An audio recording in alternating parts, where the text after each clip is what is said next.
Hi guys, কেমন আছেন সবাই? আশা করি সবাই ভালো আছেন। ফিনোলজি বাংলাতে আপনাদেরকে অনেক অনেক স্বাগত। আপনারা জানেন এই ভিডিওর মাধ্যম দিয়ে বা এই চ্যানেলের মাধ্যম দিয়ে আমি স্টক মার্কেটের সেই সমস্ত জিনিসগুলো শিখিয়ে থাকি যেগুলো আপনাদের যদি আপনারা শেখেন আপনারা অনেকটা উপকার পাবেন, তা আবার সম্পূর্ণ বাংলায়। ভিডিও শুরু করবার আগে শুধু একটাই কথা বলবো, যারা আমার চ্যানেলে নতুন আসছেন তারা প্লিজ চ্যানেলটাকে সাবস্ক্রাইব করে বেল আইকনটা দিয়ে রাখবেন। যখনই কোনো ভিডিও আমি আপলোড করব তার নোটিফিকেশান যেন আপনাদের কাছে খুব সহজে পৌঁছে যায়। আর যারা পুরনোরা আছেন তারা তো লাইক শেয়ার কমেন্ট করে অবশ্যই পাশে থাকবেন। আমি না এই একটা সিরিজ আস্তে আস্তে শুরু করব। বারবার বলেছি যে আমি কিন্তু সেই ধরনের কোনো জিনিস শেখাই না যে এই ট্রেড করে আপনি এত তাড়াতাড়ি বড়লোক হয়ে যেতে পারবেন, বা আপনারা ওই স্টকে ইনভেস্ট করে 1 বছরের মধ্যে 10x রিটার্ন পাবেন। এরকম ধরনের কোনো কিছু আমি শেখাই না বা দেখাইও না। আমি শুধু বলি যে আপনারা যদি স্টেপ বাই স্টেপ আমার ভিডিওগুলো ফলো করেন তাহলে আপনারা মার্কেটকে চিনবেন, আর মার্কেটকে চিনলে আপনারা কিন্তু অনায়াসে কাজ করে নিতে পারবেন। অনেকে আমাকে এটাও বলেছেন যে আপনি কোর্স কবে থেকে শুরু করবেন। দেখুন, সব কিছু করার জন্য একটা সময় লাগে, অবশ্যই করব। আমি চাইবো আমার সঙ্গে সঙ্গে আপনারাও যাতে সেই সব দিকগুলো ভালোভাবে বুঝতে পারেন, যেখানে কোথায় আপনার ইনভেস্ট করা উচিত, কোন জায়গাটাতে আপনার ট্রেড নেওয়া উচিত, সেগুলো বলবো। দুটো প্রশ্ন খুব বেশি আমার কাছে এসেছে। একটা হচ্ছে লং টার্ম ইনভেস্টমেন্ট মানে কি লাভবান হওয়া যায়, আর 2 নম্বর হচ্ছে একটা স্টক কিনবার আগে কি কি আমরা দেখব। দ্বিতীয় যে প্রশ্নটা, তার জন্য আমি একটা অন্য ভিডিও বানাবো। আজকে যেটা বিষয় সেটা হচ্ছে লং টার্ম ইনভেস্টমেন্টেই কি লাভবান হওয়া সম্ভব। তো যদি এক কথায় উত্তর দেওয়া হয় তাহলে অবশ্যই না। লং টার্ম ইনভেস্টমেন্ট মানেই কিন্তু লাভবান হওয়া যায় না। আমি আপনাদেরকে বারবার একটা কথা বলেছি যে যখনই এই যে লস, এই লাভ, কোম্পানি কোনোটা ভালো বা খারাপ এরকম কিছু হয় না। হ্যাঁ, ফান্ডামেন্টালি স্ট্রং হয়, এটা অবশ্যই।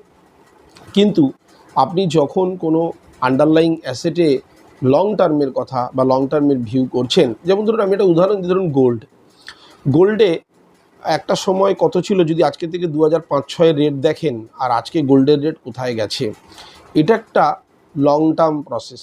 কিন্তু আমাকে মনে রেখে বলুন বা নিজের দিক থেকে বলুন, এমন কোনো মানুষকে আপনি চেনেন যারা সেই সময় গোল্ডকে কিনে আজকে 2026-এ বিক্রি করেছে?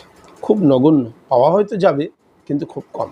সুতরাং আমরা নিচ জানি, আমরা ওপর জানি, কিন্তু আমরা কজন আছি যারা নিচে কিনে সেই ওপর অবধি ধরে রাখতে পারি।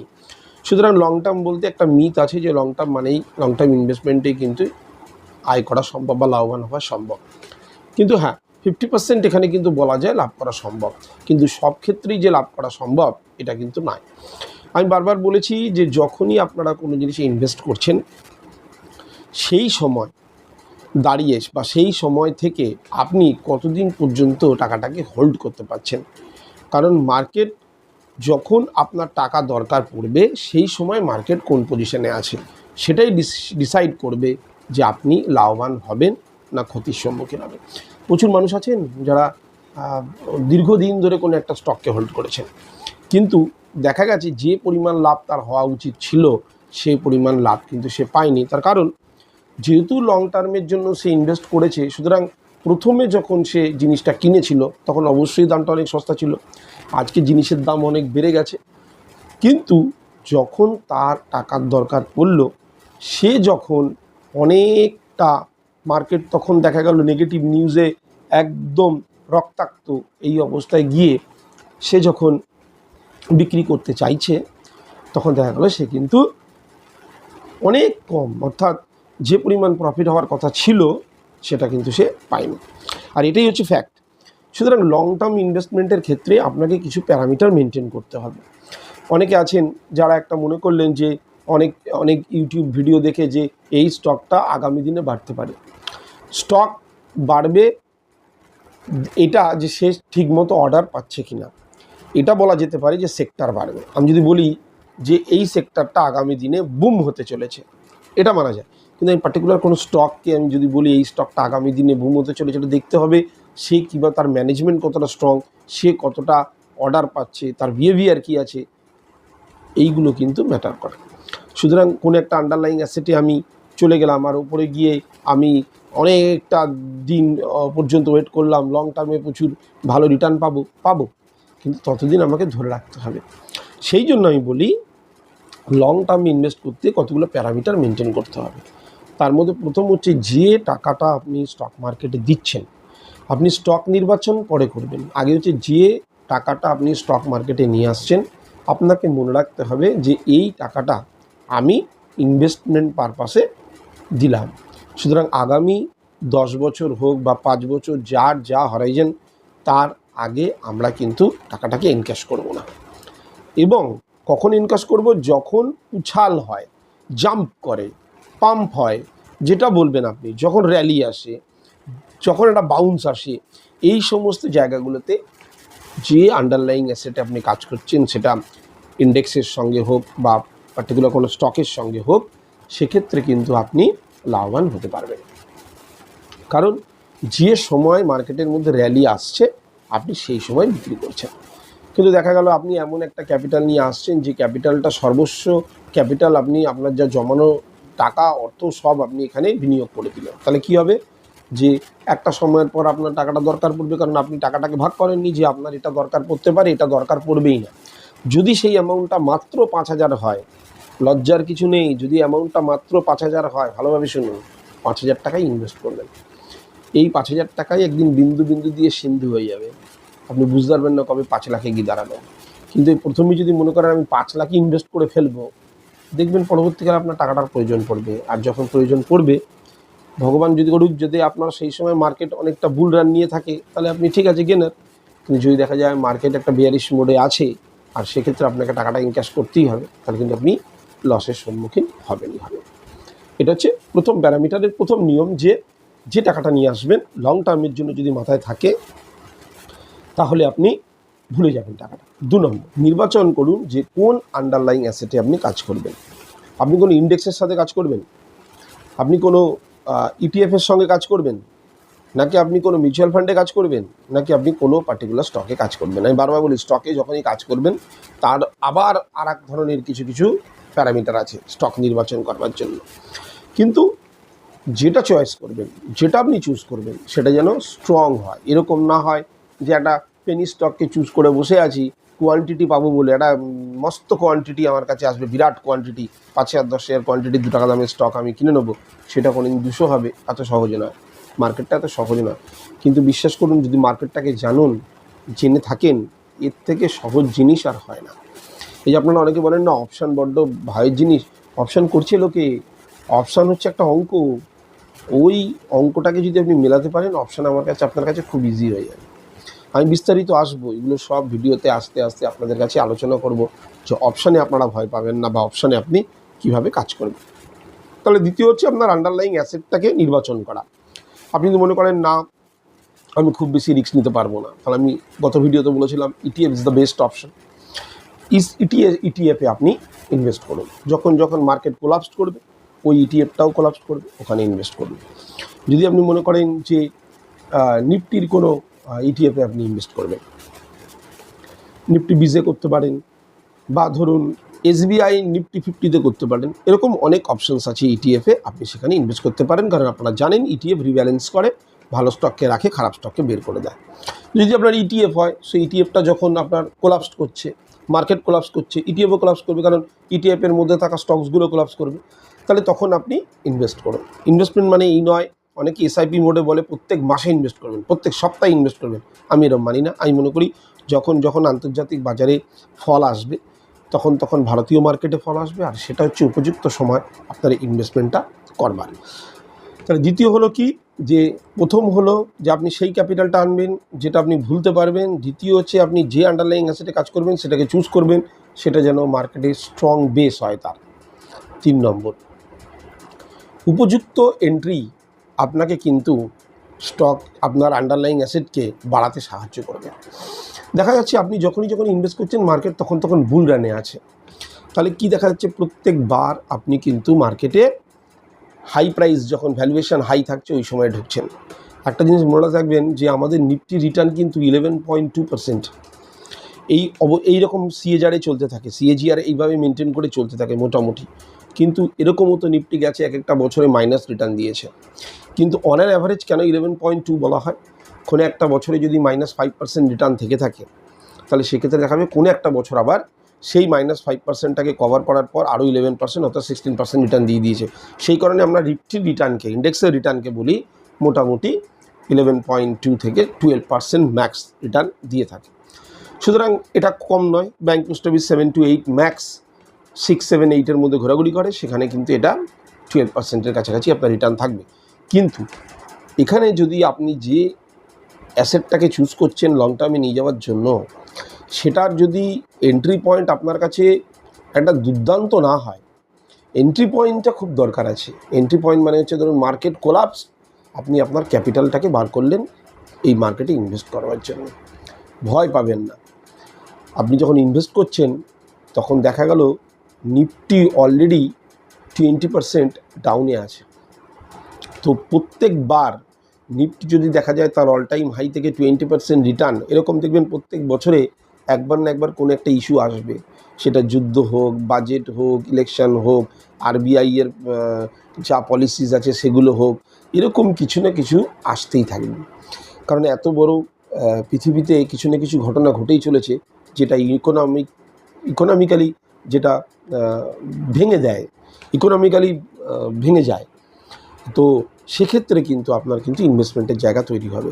আর সেক্ষেত্রে দেখবেন আপনার অন্যদের সিএজিআর যদি 11.52%, 12% হয়, আপনার সিএজিআর কিন্তু প্রায় 15 to 16% হয়ে যাবে। সুতরাং লং টার্মে নিয়ে যাওয়ার জন্য আপনাকে দেখতে হবে আপনার এন্ট্রি পয়েন্টটা ঠিক রাখতে হবে।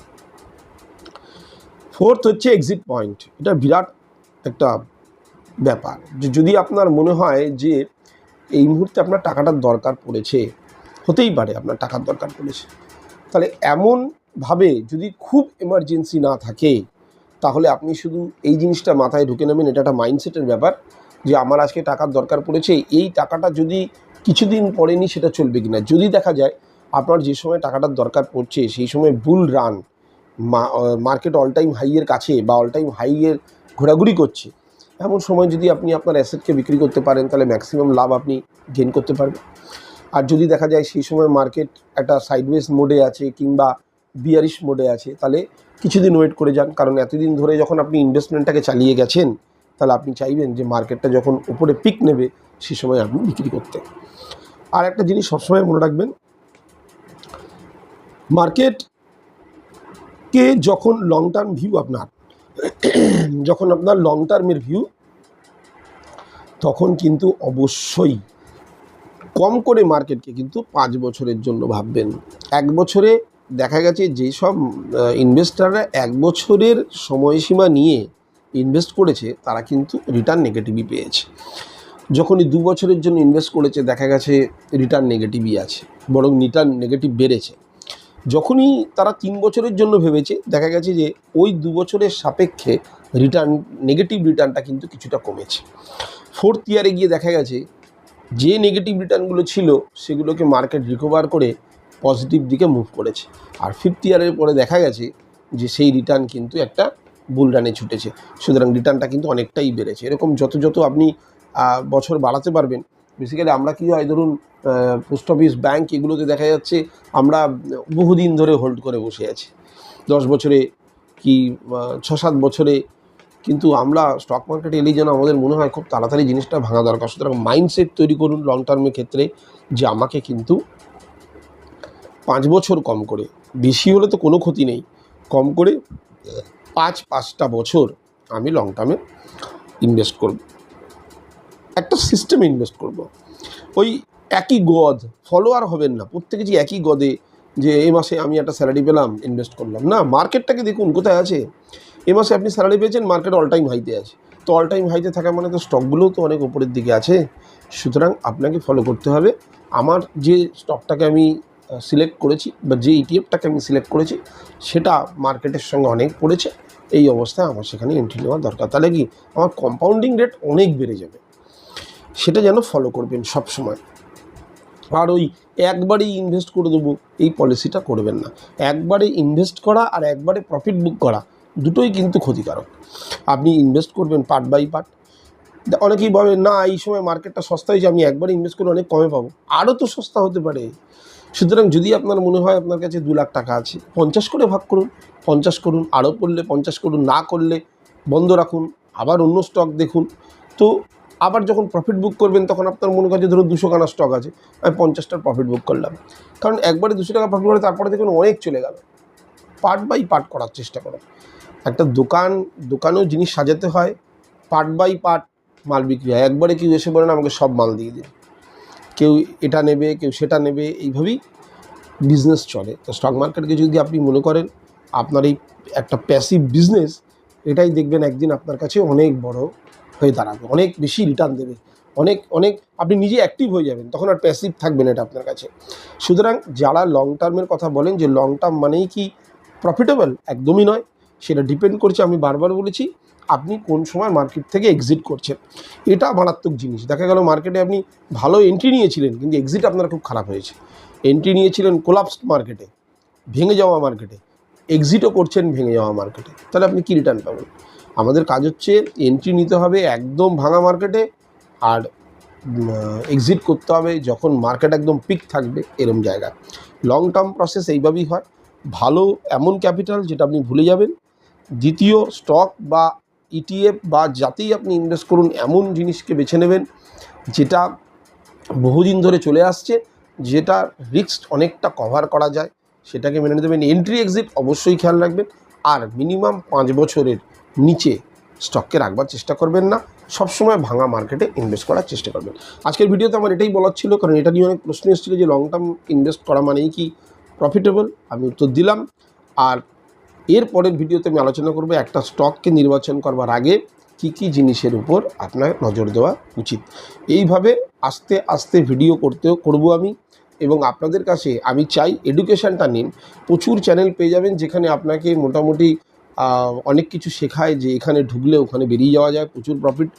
প্রাইস অ্যাকশন আলটিমেটলি কতটা কাজ করে সেটাও আমার কাছে যতটা মনে হয় যে প্রাইস অ্যাকশন ফলো করে খুব মানুষই কিন্তু গেন করতে পেরেছে, বা ওই শুধুমাত্র ক্যান্ডেল দেখেই গেন করতে পেরেছে। সেটা জিনিস মনে রাখবেন, সবকটা জিনিসের একটা ডিফারেন্ট একখানা মেথড হয় যেটা স্মার্ট ইনভেস্টাররা ফলো করে, যেগুলো আপনি সচরাচর পাবেন না।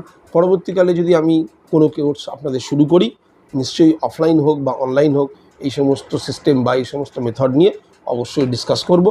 তবে চ্যানেলের এই ভিডিওগুলোকে ফলো করুন, কারণ এখানে অনেক এমন জিনিসই আমি বলবো আপনাদেরকে যেগুলো আপনাদের স্টক কেনাবেচার ক্ষেত্রে আপনাদের কিন্তু অনেক সহযোগিতা করবে। আজকের জন্য এতটুকুই। শেষ করবার আগে আবার বলবো, যারা নতুন আসবেন তারা সাবস্ক্রাইব করে বেল আইকন দিয়ে রাখবেন। পুনরায় যেভাবে লাইক শেয়ার কমেন্ট করে পাশে আছেন, পাশে থাকবেন। বিভিন্ন রকম কোয়ারিজ থাকলে সেগুলো কমেন্ট বক্সে জানাতে পারেন, আমি চেষ্টা করব যতটা সম্ভব আপনাদের উত্তর দেওয়া যায়। আজকের জন্য এতটুকুই। নমস্কার।